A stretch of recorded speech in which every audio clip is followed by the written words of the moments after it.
Bismillahirrahmanirrahim.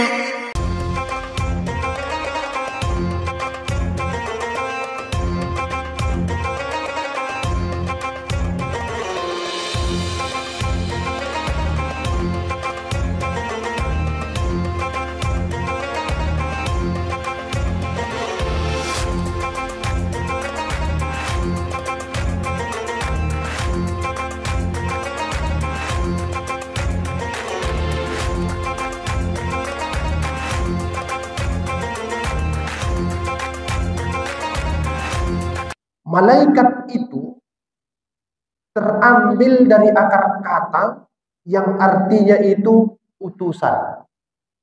Utusan. Itu sebabnya dalam Al-Quran, kalau disebut dia irsal, itu boleh jadi itu para nabi, bisa juga para malaikat. Bisa. Utusan. Itu satu pendapat. Ada yang disebut Syekh Muhammad Abduh, tapi saya kurang setuju dengan. Menurut dia, inilah beda-beda tadi kan. Menurut Syekh Muhammad Abduh, malaikat itu adalah hukum-hukum alam. Satu. Yang kedua kata dia, nurani manusia. Ustaz setuju dengan itu? Tidak. Tidak setuju. Tapi tidak boleh berkelahi kan? Tidak setuju. Apa itu hukum-hukum alam? Kalau saya lempar benda ke dinding, apa yang terjadi? Mantul, itu hukum alam. Kemudian kalau saya makan, apa yang terjadi? Kenyang, itu sistem. Sistem dibangun Tuhan di dunia ini.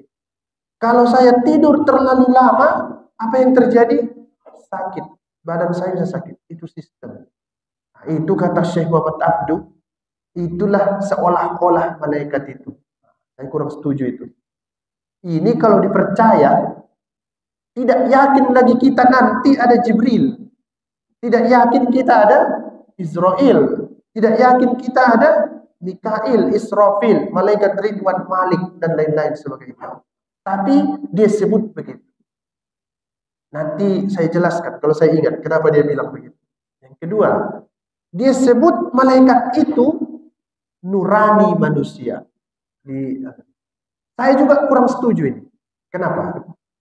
Kalau disebut malaikat itu nurani manusia, berarti Al-Quran yang kita baca itu bersumber dari nurani Nabi Muhammad. Tidak benar itu. Mana mungkin itu?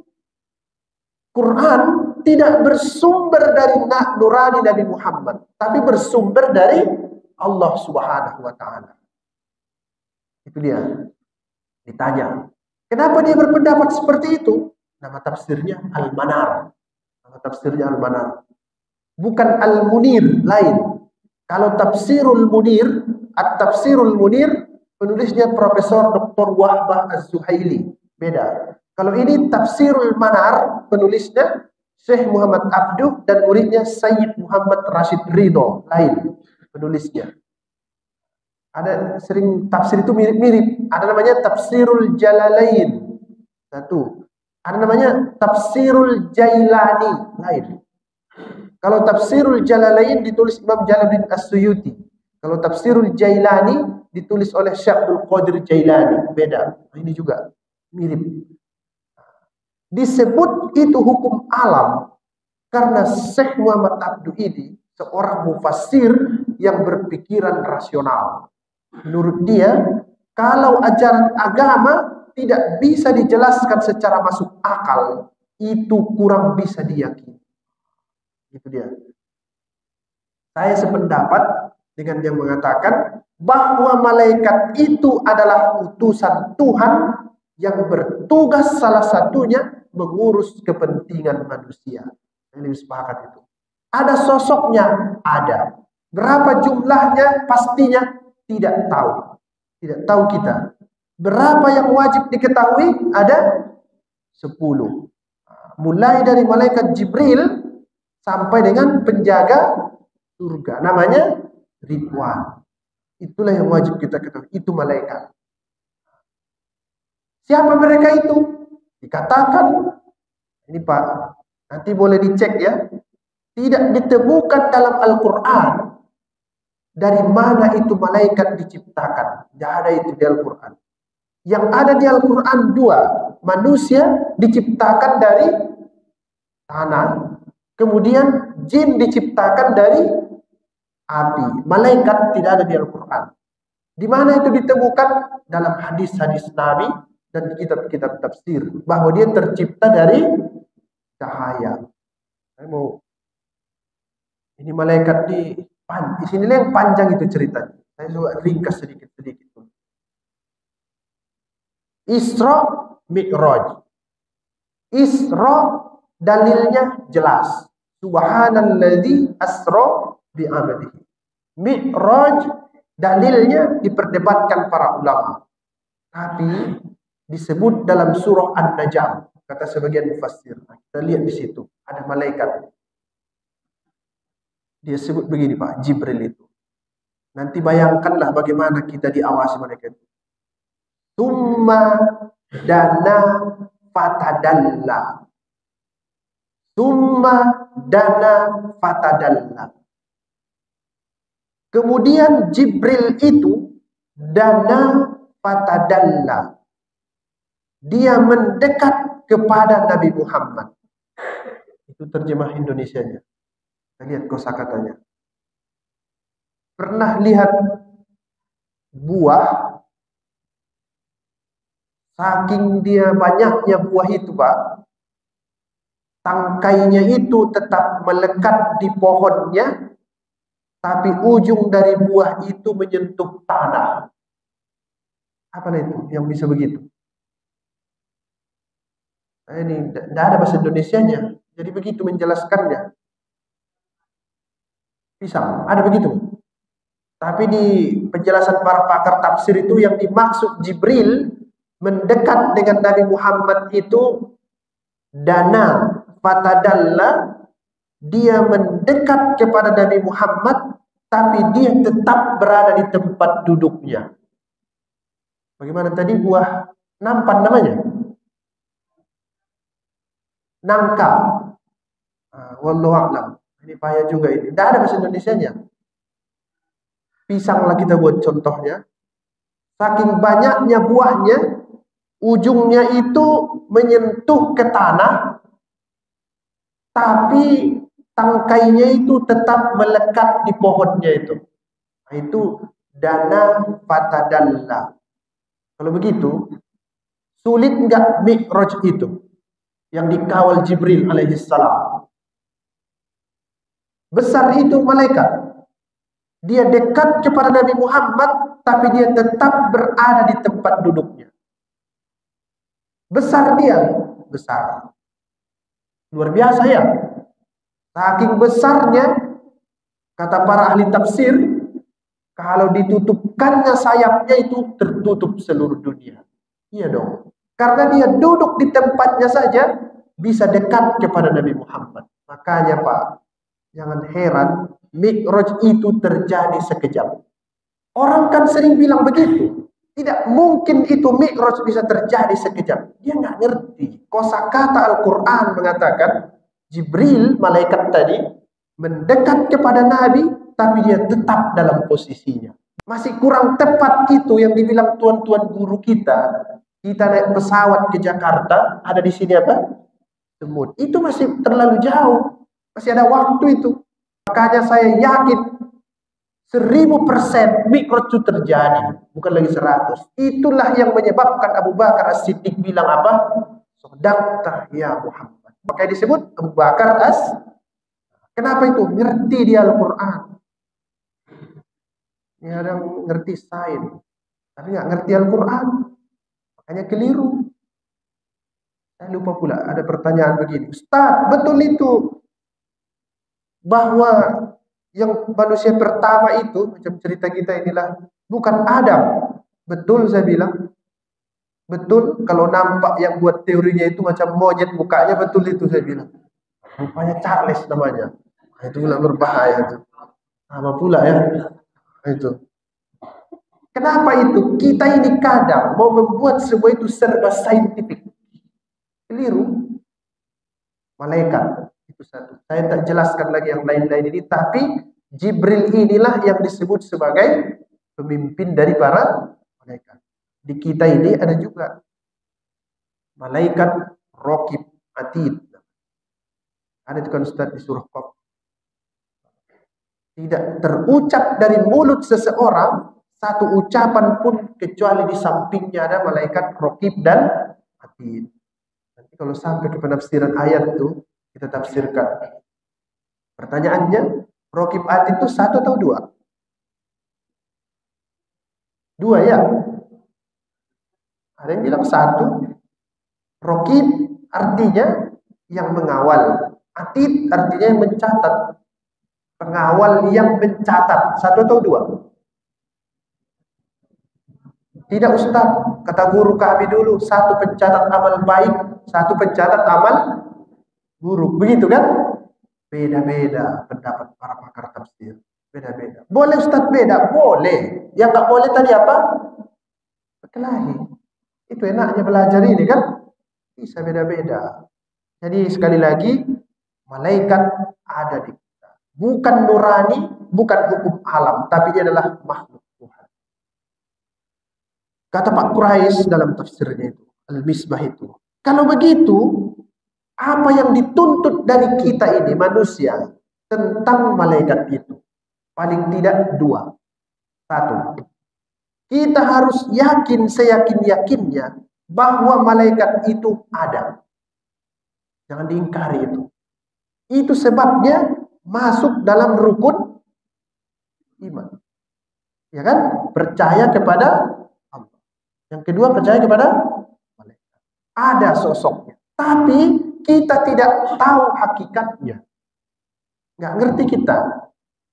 Ada dalam riwayat-riwayat. Nanti kalau kita baca itu disebut tuh Alhamdulillah Fatiris samawati wal ard. Ada disebutnya begitu kan Ustaz. Uli ajnihatin masna wa sulasa wa ruba. Bukan ayat poligami itu. Pikirannya udah ke situ aja, bukan. Lain. Kalau itu surah An-Nisa. Disebut para malaikat itu uli ajnihatin, punya sayap. Berapa? Masna. Berapa masna? 2. Sulasa 3. Ada lagi yang bersayap ruba 4. Ada sayap malaikat itu. Tapi jangan dibayangkan yang di film-film itu ya. Nanti terpikir lagi itu, kayaknya itu film mermaid itulah. Bukan itu. Nanti terbayang lagi dia, ada itu film loh dari barat, malaikat itu bersayap. Itu gambar-gambarnya saja. Hakikatnya kita nggak tahu. Tapi disebut Al-Quran uli ajnihatin, dia punya sayap. Dalam riwayat-riwayat lain, berapa itu sayap malaikat Jibril? Ada yang mengatakan 600 sayapnya. Dulu guru ibtidaiyah saya bilang, tapi kita tidak riwayat itu, katanya dunia ini di mata malaikat Jibril sebesar kelereng di tengah lapangan bola. Ngeri tuh ya? Kalau ditendangnya, kemana ibu? Ditendang malaikat Jibril dunia ini gol, matilah kita semuanya. Itu kata guru saya dulu. Saking besarnya itu malaikat. Jadi kita ini kecil. Ada itu ada. Kita tahu hakikatnya, tidak tahu. Tidak tahu kita. Yang penting dia ada. Itu satu. Yang kedua, malaikat itu makhluk yang taat kepada Allah. Bisa dicontoh? Bisa. Tapi siapa lebih keren dari malaikat? Manusia. Kenapa begitu? Malaikat tidak diberikan inisiatif. Atau surah Maryam itu, wa ma natanazzalu illa bi amri rabbik. Begitu ya. Lahu ma baina aydina wa ma khalfana. Gitu kan? Wa ma baina zalik. Kami para malaikat ini tidak turun, tidak naik kecuali disuruh.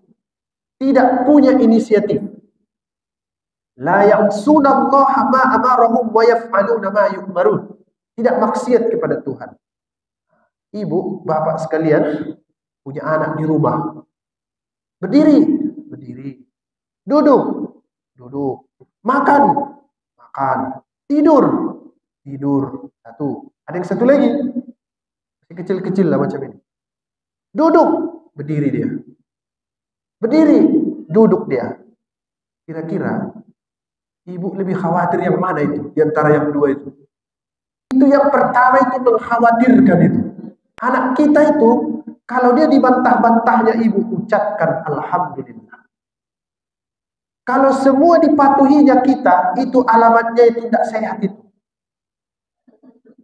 Iya, nggak sehat.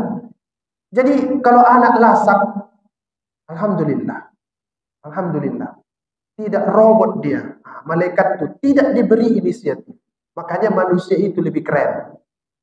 Dia dikasih Tuhan potensi. Fa'alhamaha fujuraha wa taqwa. Diberi dia potensi fujur untuk melanggar, wa taqwa untuk patuh. Tapi qad aflaha man zakkaha. Kalau kamu bisa memperbaiki diri, bagus. Wa qad khaba man dassaha. Kalau mau ikuti nafsu, bahaya. Diberi potensi. Siapalah itu makhluknya? Kita ini lagi. Alhamdulillah. Kalau begitu, di dalam beberapa tafsir disebutkan, sepanjang saya baca, pertanyaannya, siapa lebih mulia, Nabi Muhammad yang manusia atau Jibril yang malaikat? Ya Pak, ya. Siapa lebih mulia kira-kira? Malaikat Jibril yang bawa wahyu atau Nabi Muhammad manusia yang menerima wahyu? Dalam iktikat Ahlus Sunnah wal Jamaah, Nabi Muhammad lebih mulia. Kenapa begitu? Itu tadi ada potensi apa? Bisa milih, bisa menolak, bisa setuju, bisa tidak setuju. Ada satu tafsir yang mengatakan Jibril lebih mulia. Namanya tafsir Al-Kasyaf. Siapa penulisnya? Az-Zamakhsyari. Nama tafsirnya Al-Kasyaf an Haqa'iq Ghamidit Tanzil wa Uyunil Aqawil fi Wujuhit Ta'wil. Itu nggak usah dihafal yang saya sebut terakhir itu. Karena itu menambah masalah kita itu nanti. Tapi lupa saya, semua tadi pakar-pakar, ya kan? Di tafsir itu ada juga Pak namanya sekarang. Mausu'atu Tafasiril Mu'tazilah. Saya punya itu 5 jilid. Ensiklopedia Tafsir Mu'tazilah, dia sebut bahwa Jibril lebih mulia dari Nabi Muhammad SAW.